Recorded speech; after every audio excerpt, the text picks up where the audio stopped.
Only this guy was fidgeting, kind of nervous. I'm a psychologist. I could tell when someone wants to do bad thing and is nervous. This guy is just obviously nervous. I was like, why is this guy nervous? Why? The red flag were just all over. So I was not vigilant. I was like, hello guys, and welcome back to my channel. If you're new, my name is Chioma. So before I start up this video, I don't know if it's gonna be a vlog or video, but before I start up, please guys, this is not my real voice. If you're hearing my voice for the first time, this is not my real voice. I have cracked voice for the past 3 weeks now, since first week of January, and I don't know what to do. I don't have cold, I don't have cough. I've been taking all this menthol and all these things, but my voice is not coming back to my real voice. With my brother today, my brother was like, what is wrong with your voice? I was like, so I've been struggling with my voice. I can't even sing. I'm a singer in my church. I can't even sing with this voice. So, and that is what has been like a setback for me all this while. I've not been uploading videos because of my voice, but that is not even the main issue. So from the title of this video, you should know what this video entails. Canada is not safe anymore. Like, Canada is not safe. I used to be one of those people like Canada is safe 100%. I know no country is safe 100%, right? Because there are good people and there are also bad people, right? But then I was like, to an extent, Canada is safe. If you drop something, you come back and pick it up any day, anytime. I was one of those people that said that. But at this moment, I take my word back. Something unfortunate happened to me that I would like to share with you guys. And if you're in Canada, please excuse me ladies, I'm talking. So if you're in Canada, please be careful, right? So I got an iPhone 14 Pro Max. That was in February, and I had the little challenge which I told you guys then. That was in February, March. I told you guys the little challenge I had which was my first iPhone ever. I don't like, I'm an Android gang any day, anytime. I can buy Android iPhone for you, but me, I cannot use iPhone. So I decided to try iPhone this time around. And my reason for trying an iPhone because of the camera quality, rather than buying a camera, because I'm still a small YouTuber. I used to see myself as a small YouTuber here. So I was like, I don't need the camera now. Let me get good quality phone. I can use my phone to vlog, to make video, to edit and all that. So that was how I got the iPhone 14 Pro Max. So far so good. At first it was a struggle because I was not too used to iPhone, but later I got used to it. So I got a screen guard, like a screen protector on the phone, but I was procrastinating. I was gonna put it, I'm gonna put it today, I'll put it tomorrow, I'll put it next tomorrow. I kept on procrastinating till my baby girl broke my phone, cracked my phone. And the crack was not that obvious. It's cracked, but it's not that bad. So that was when I now put that screen guard. That screen guard I don't want to put since. That was when I put the screen guard. So I was just managing my phone like that. And the mistake I made was not insuring the phone. And the reason I didn't insure the phone was because all the while I've been buying phone in Canada. I bought like five phone ever since I arrived Canada. All the phone I've been buying in Canada, I usually put insurance. Like I pay $20 on insurance every month. And at the end of the day, I will not even use the phone. I will not even, like, my phone will not spoil, nothing, So it's like I'm wasting money on this insurance thing. So this time around, I told myself that I was not going to register the insurance. I'm going to be very careful and all that. So I didn't register insurance on the phone. I didn't register an insurance on it. This phone is not under any insurance, basically. So, and up until, the phone was okay up until 2 weeks ago. If I touch the screen, it's no longer touching. If I want to pick call, the call is no longer picking, So I feel like the whole crack thing escalated. I don't know. So I called the store I bought it from, and they said I should call Apple Store. I called Apple Store. Apple Store said they cannot do anything. And despite the phone is on warranty, but they cannot do much for me. If it's a manufacturing problem, they can change it, but since it's not a manufacturing problem, that they cannot do anything about it. I have to repair it, and the repair is about $380, almost $400 to repair the phone. So I was like, okay, let me use my old phone, my LG phone. I have an LG Velvet 5G. So I said, let me manage my LG Velvet. The only reason why I dumped that LG Velvet was because of the camera. The camera was not working at all. I don't know what happened to the camera. So that was why I dumped the phone. So I had to dust the phone back from wherever I dumped it. So that was it though. I now put up this phone online on Facebook Market that I want to sell it, and I want to sell the phone and probably use the money, add some money to it and buy another phone. When I got this phone in February, I got it for $2,000 plus tax, about $2,300. That was how much I got the phone for. So I said I was going to sell it. I put it for $2,000, and in the description I added that the phone is cracked and all that. A lot of people were pricing the phone. So this particular guy, Joseph, priced didn't even negotiate. So it was like he likes the phone. I was like, did you read the description? It has crack. He said no problem. So he said he cannot come, that I will be the one to come and meet him, that he's working and his break time is just 30 minutes. That if I can come to his location, that will be okay. That I was like, okay, that will come. That he should call me when he's ready. So when he's ready, I was even doing my assignment, cooking at the same time, taking care of my kids. When this Joseph of a guy called me, I was like, okay, I am coming. I had to close my laptop, do everything. I started rushing down to the location. It was like 8 to 10 minutes away. And if you're in Canada, you should know Tim Hortons. This place was in Tim Hortons. Tim Hortons is this place where they sell coffee, all the small things and all that. I'm not a fan of Tim Hortons, so I don't really know what they sell there.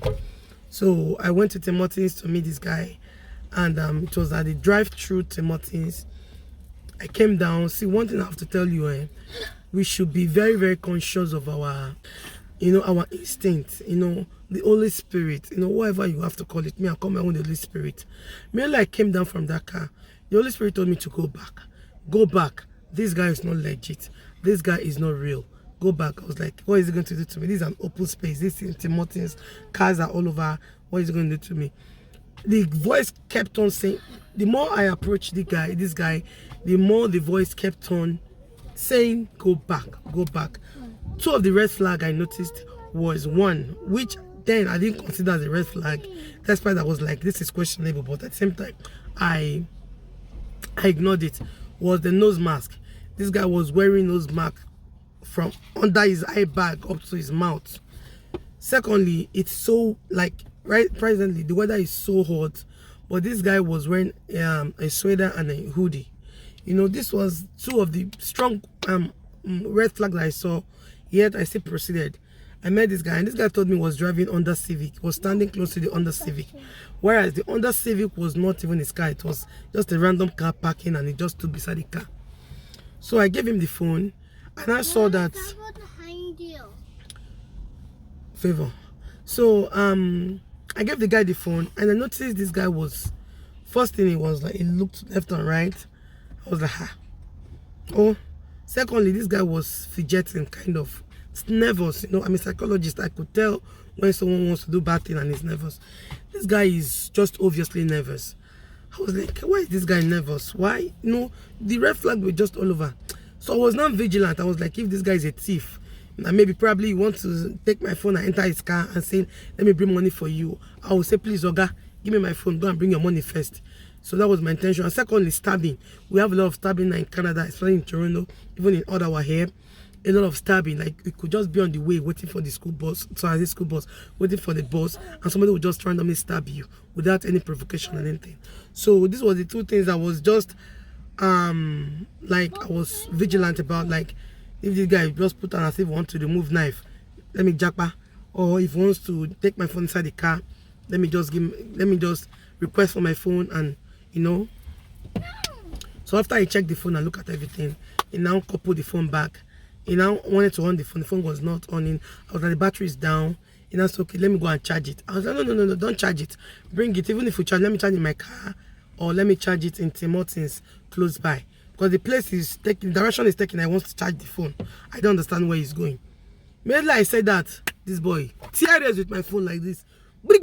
I never knew that place is a kind of pushy. It was Tim Hortons drive-through. Like, you drive through, you get whatever you want to get in Tim Hortons, and you drive to whatever exit it leads to. But there was another road. I never knew there was a road there, to be honest. That place was bushy, but there was a small staircase there. So I never knew till the boy ran that direction. Immediately I said, no, give me. Bam, the boy ran away. He ran to that direction. I didn't even chase him, to be honest. How long? I have kids in the car. You know, I have my kids in the car. So why would I start chasing someone? I don't even know if there's some gang member waiting at the other end. I didn't even chase this guy. I was like, hey, and he just ran away.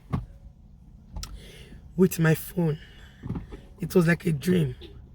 I stood still, like I freezed for about 2 minutes. I don't know what to say. I don't know what to do. I have to call my husband. My husband was so upset. My husband was like, if I was the one, this guy cannot do this thing to a fellow guy. Because a fellow guy will chase him to the lion's den. Because I know my husband is very stubborn. My husband will chase you to that bunk, that place that you have your bad guys. You will chase you to that place. So I was like, my life is more important to me than $2,000 something. So that was how I drove back home. I was so moody. So this thing, I had to call Apple Store to block the phone until I find it. They say if they want me to damage the phone, they can even damage it. I said, I should hold on, let me see if I can track. And the phone is switched off, you know. The only location was, the last scene was my area, which was when the phone was on last before it turned off. So, you know, so when I was now, my husband was talking to a lot of people about this whole thing. People say that these people don't use the phone. They either send the phone to Africa or any country outside Canada, or they use the phone for parts. Like they sell the phone to people who repairs phone. People who repairs phone. So people who repair phone will now remove some parts and repair people's phone. So these are the things they do. It's not like they want to use the phone. Probably they might even sell the phone $300 to people repairing phones, and they'll just remove the parts to repair other people's phone. So this was what somebody said. So then when I started telling people my audio, I now noticed it was a trending thing. This thing has never crossed my mind. It's a trending thing in Canada that when you want to buy a phone or something that is runnable, something you can easily run away with, they will just collect it, check the phone and run away with it. Before you call 911 and know that they must have run away. So this is what they do in Canada. So I want us to be careful while they're in Canada and you said things, your Facebook, like Facebook Market or Marketplace generally, customer. Be very, very careful, be very, very mindful. This is what they do now. So I am phoneless now. The phone I'm currently using now is my husband's S22. That's what I'm using even to make this video. And my husband's phone I'm using to make a video. So I'm going to get another phone, hopefully very soon. I'm so sad. I've been so sad, but I was like, cheer up. Person no die. You understand? Person no die. So last, we move, right? So yeah, I'm at Costco right now. Let me show you guys where I am. I'm at Costco. Look at the Costco store. Can you see that? Oh, yeah, you can see that. I'm at Costco store right now. I just want to get a few things for my kids. Want to get, you know, my last video is a bulk buying at this same Costco. Is it up to how many weeks? I'm going back to Costco again. If you have kids in this summer period, you will always buy and buy and buy and buy. So I want to just buy a few things that I'll be needing, and yeah, start going home. So guys, please recommend, what do I do to this voice? My voice is not forced. It's not funny. Like, this voice is not voicing. Tell me what to do. Like, I've done everything. I've drank hot water and lemon, drank honey. I've done everything to this voice, but this voice is not giving me my real voice back. If you have any opinion, any idea that will make me have my voice back, please let me know in the comment section, okay? So thank you guys for watching. If you watch up until now, feel free to like, share and subscribe, and I'll see you guys probably in my next video. And yeah, bye.